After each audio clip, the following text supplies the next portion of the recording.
నిజ భర్తృ ముఖాంభోజ చింతనాయై నమో నమః. నిజ భర్తృ, తన భర్త అయినటువంటి, తనలో సగభాగంగా ఉండేటువంటి ఆ శివుడు యొక్క ముఖాంభోజ చింతనాయై నమో నమః. ఆ తల్లికి వేరే ఆలోచన అంటూ ఉండదు. ఆ ముఖావలోకనంతోనే తల్లి పరవశించిపోతూ ఉంటుంది. అందుకని ఆ అర్థాన్ని తీసుకోవాలి ఇక్కడ. నిజ భర్తృ ముఖాంభోజ చింతనాయై నమో నమః.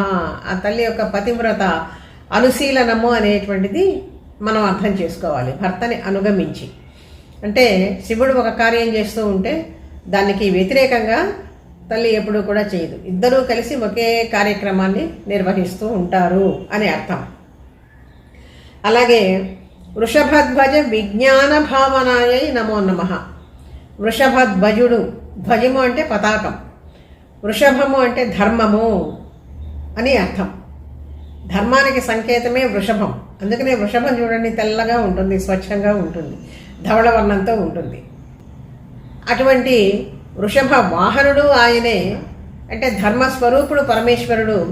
అటువంటి ధర్మస్వరూపమే తన ధ్వజంగా కూడా కలిగినటువంటి వాడు. ధ్వజం దేనికి సంకేతము? ఆ తత్వానికి సంకేతం. వీళ్ళు ప్రపంచాన్ని నడుపుతూ ఉండేటువంటి శక్తులు కాబట్టి, ఈ రెండు మహాశక్తులు కాబట్టి దేంతో నడపాలి? ధర్మంతో నడపాలి, ధర్మబద్ధంగా ఉండాలన్నమాట. అందుకని అధర్మానికి ఎక్కడా కూడా తావు లేకుండా ఇది ధర్మస్వరూపుడిని నేను, సత్యస్వరూపుడిని నేను అని చెప్పి చాటింపు వేస్తున్నట్లుగా ఆ వృషభ ధ్వజము అనేటువంటిది పరమేశ్వరుడు ధరిస్తాడు. వృషభ వాహనుడు, వృషభ ధ్వజుడు, ఈ రెండు అర్థాలు కూడా మనం తెలుసుకోవాలి.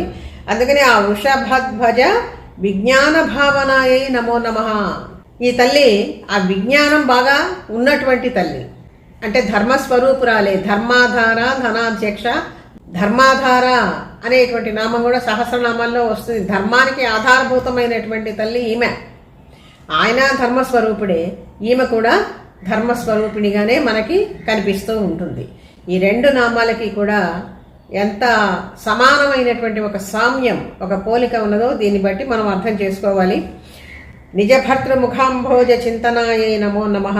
వృషభధ్వజ విజ్ఞాన భావనాయై నమో నమః. ఇదే భవానీ భావనాగమ్య అని కూడా మనం చెప్పుకోవచ్చు.